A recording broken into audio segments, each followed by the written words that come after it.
This morning we continue this series on why is that in the Bible, and I'm going to we of course as usual with a short week and a busy week, we sort of threw some things together pretty quickly, and I realized, whoa, we packed a lot in there for this morning. So I'm going to give you the abridged version of my message, because I definitely want you to hear our last song, and I also we also have someone joining. So but I do want you to get the gist of why I think it's important we take a look at these stories. And to be honest with you, I share in what Lori was saying. These stories bother me. I don't like that story, Abraham, and it always did bother me as a kid. And I remember as a young adult going up to one of my ministers. I've mentioned him before. He was a Bible church pastor here in the city, and he actually told me once that he had taken his son up on a camping trip up in the hills and had told his son, he had read this story to him, and he had said to his son, "You need to understand, I love God. God is my first love. God is at the center of everything I do. God is at the center of my love and my family. And God is my love more than my love for you. If God were to ask me to sacrifice you, I need you to know I would do that." And I wanted to tell that guy, run. Turn and go away. But I could not believe it. But at the same time, we know that there are folks like that, but that's part of the problem for our culture today. It's part of the problem for the church today, because people look at the church and they look at these old Bible stories and they say, well, these old stories are just ridiculous. They're just mythological tales. They're barbaric fairy tales. And they'd end up dismissing not just the Bible, they end up dismissing the religion of which it's the foundation. And for me, the problem with that is it's because it doesn't matter if you take it literally or if you take it figuratively or if you dismiss it. Both sides of that spectrum are missing the point about this story.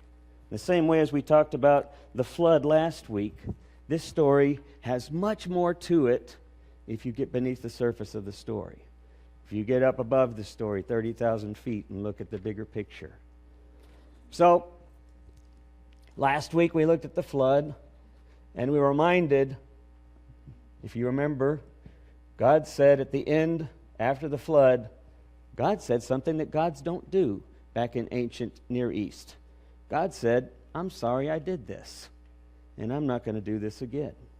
And then to solidify that covenant, God created the rainbow. The fascinating thing about a rainbow, as we talked about, is that rainbows aren't really there, and yet they're there all the time. So here's this illusion that reminds us, this beautiful reflection that appears. It's always there, but we only see it at the right time when we have either the eyes to see or the right conditions. The rainbow reminds us we are never out of the presence of God. But there's something different happened than happened in all the other ancient stories. Gilgamesh, gods destroyed everybody, and then they went off. So now we have this story of the sacrifice. In Hebrew, it's called Akedah. There's actually a celebration that happens around it, the binding of Isaac, or the sacrifice of Isaac. And I want to suggest to you one thing right off the bat. All right? This story is not about sacrifice. Right off the bat, I want you to get that. Now, I know what you're saying. You're saying, "Tom, read it again. It says, Abraham, take your son Isaac, go up in the mountains, offer him as a burnt offering, sacrifice him." I believe, Tom, that means the story's about a sacrifice. And I want to tell you, you can't see the forest because you're staring at the tree. It's not about sacrifice. It's about God's character. And we'll talk even a little bit more about what that means. Before we can do that, we're going to take a side step real quick. I'm having to skip around here, so I hope you'll be patient with me because I'm trying to kind of abridge this thing. No, that's side step one. Side step one, I want us to take a look at something called Midrash. Some of you have heard of Midrash. Midrash are the stories that people tell about the stories of the Bible. In particular, it's part of that rabbinic tradition for hundreds of years, since the 1st century A.D., maybe even before, we're not sure. goes way back, the oral tradition. These are stories about the stories of the Bible. They're the stories that rabbis told to explain these stories in the Bible, to explain the law or the teachings in the Old Testament. The interesting thing about Midrash is they're collected, and they're still read to this day. Midrash have a certain power and authority, but they're stories. So here's what I want to suggest to you. Midrash remind us that Bible stories are not about what I'm calling, one of my favorite words now, satisfactuality.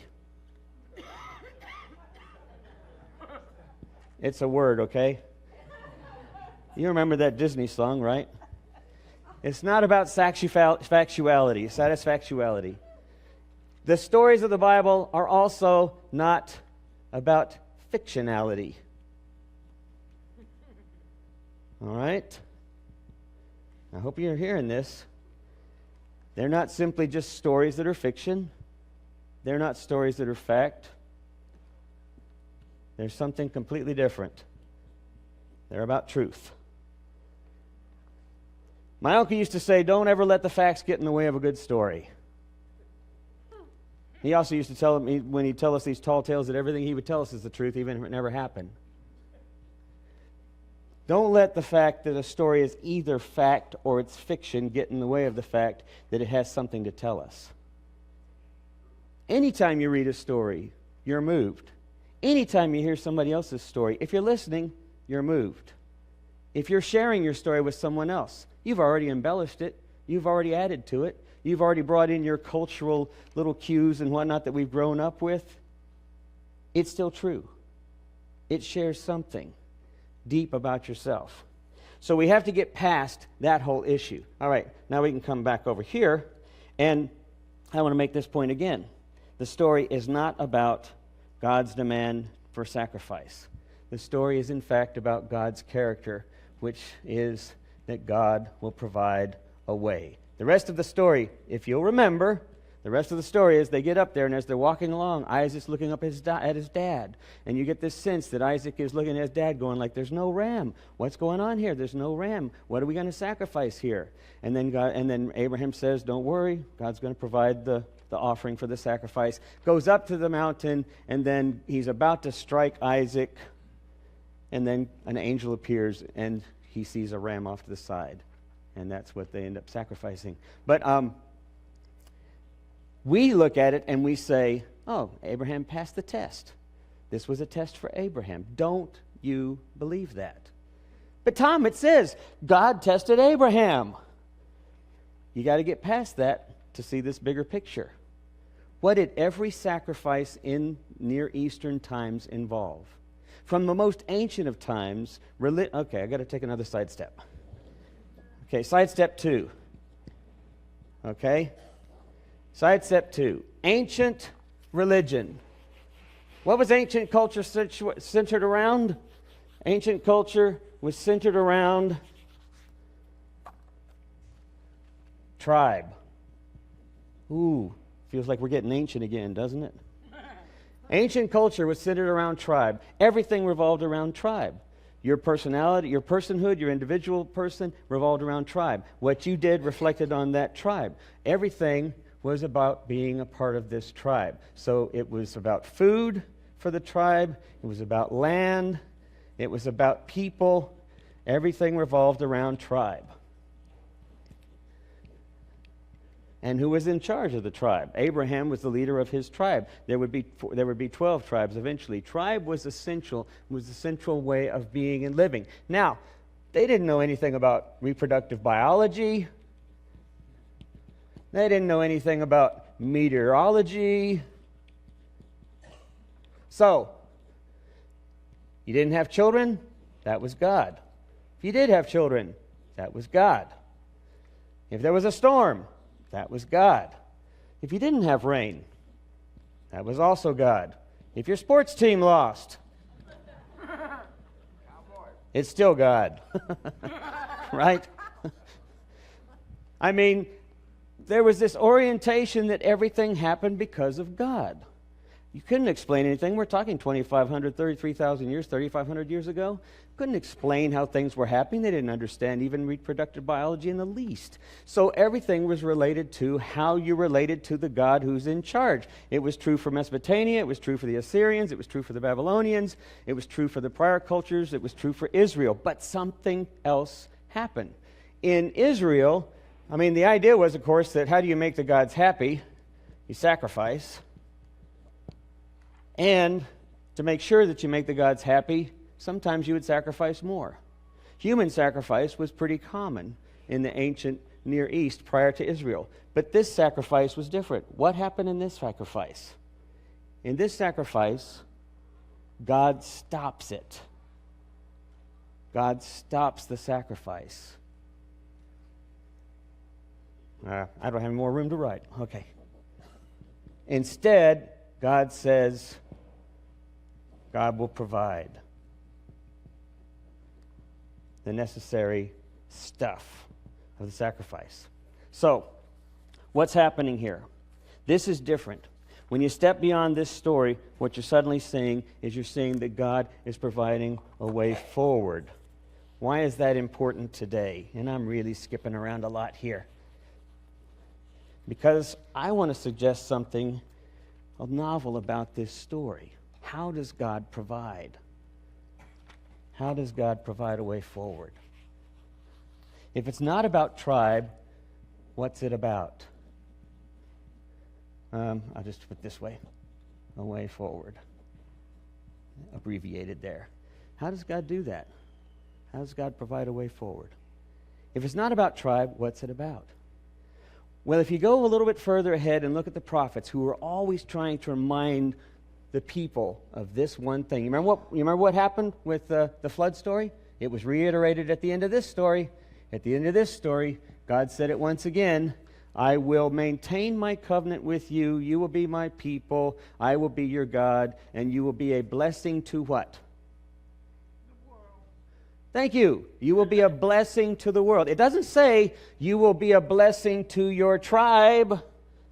It says you will be a blessing to the world. It's completely different. It's no longer about your tribe. It's no longer about you. It's no longer about me. It's about all of us. You will be a blessing. The covenant that God established was blessed to be a blessing. We are blessed to be a blessing. Okay, now, how does God provide? How will God provide a way? This story is not about a sacrifice.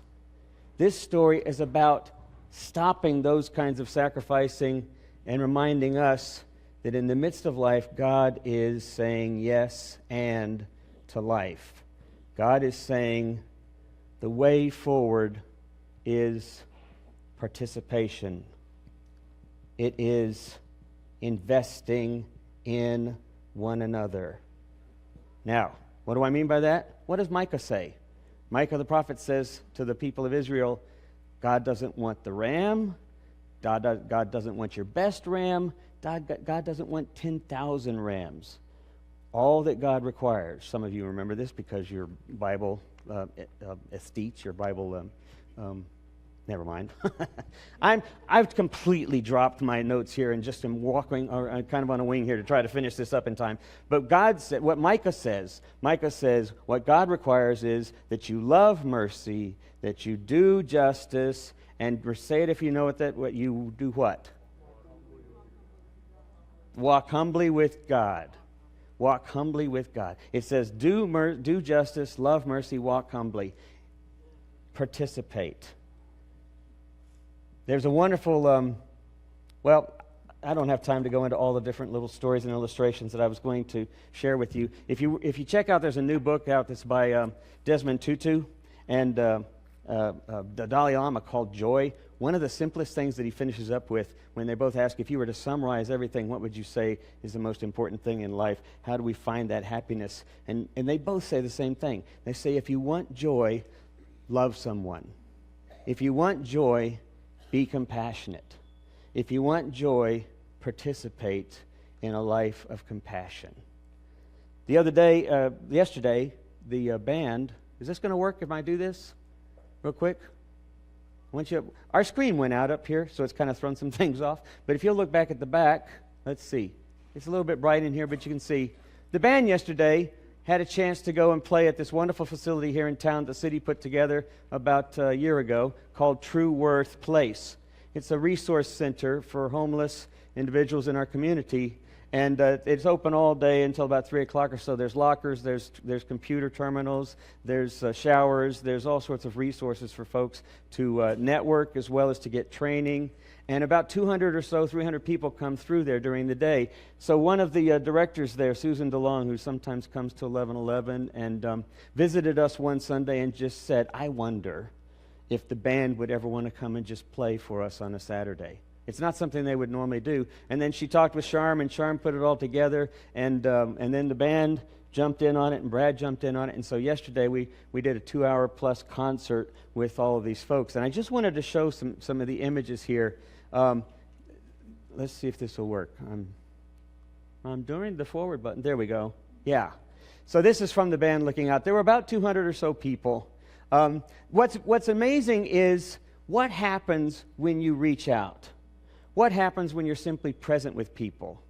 You're suddenly dancing with them, with people you normally would not even talk to. You're suddenly dancing with somebody who you probably passed on the curb, on the corner. You're suddenly smiling with somebody that you didn't know or that you wouldn't ever have even bothered to know. It means God's providing a way forward means participating. It means participating in God's yes and. How do we add to life? Not build walls, not build divisiveness. How do we add to life? Just another couple of examples here. That's a great image. That's one happy Kagan. This fella here, I want to show you. What's Chris' last name?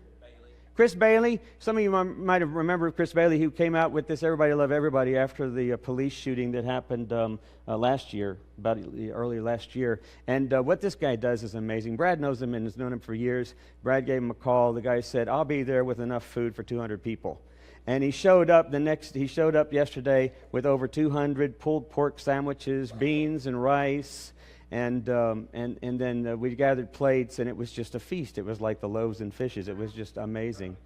And don't forget the brownies. Amazing brownies. He called a couple of people, said, I need to go feed about 200 people. Can you come and give me a hand? And 10 people said, sure, we'll be there. And they showed up. And there's some of the image of people standing in line. It was an amazing experience. Susan DeLong was crying afterwards, and she said, what's so amazing is how people gathered around food, gathered around kindness, gathered around music, and began talking and relating in a way they don't normally do. Because we're normally gathered around our tasks, our routines, ourselves, and our pains. But when we open up, when we participate, we find that the way is provided. It simply means that we have to be willing to do that yes and. One last image here that I thought was beautiful. Yeah, she's pointing at you. Yeah, that was a beautiful image. So I'm going to invite you to just think about this for the coming week as we look at as we get ready for next week's story. Life, like this is a song that they're going to do called Winding Road, and many of us have lived a full life in a lot of ways, and some of us are still looking for ways that we live out our lives. But it doesn't stop. The invitation is always there. It's every single moment.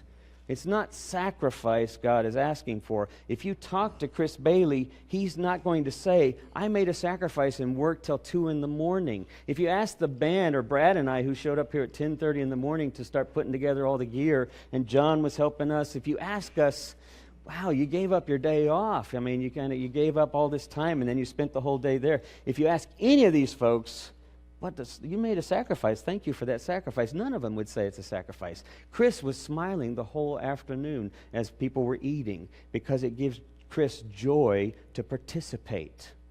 Because that's what, as Desmond Tutu and Dalai Lama, as they both acknowledge in this book, is such a simple thing. It's life's yes and. It's God's way forward. It's the invitation to participate in bringing the kingdom to the present. Amen.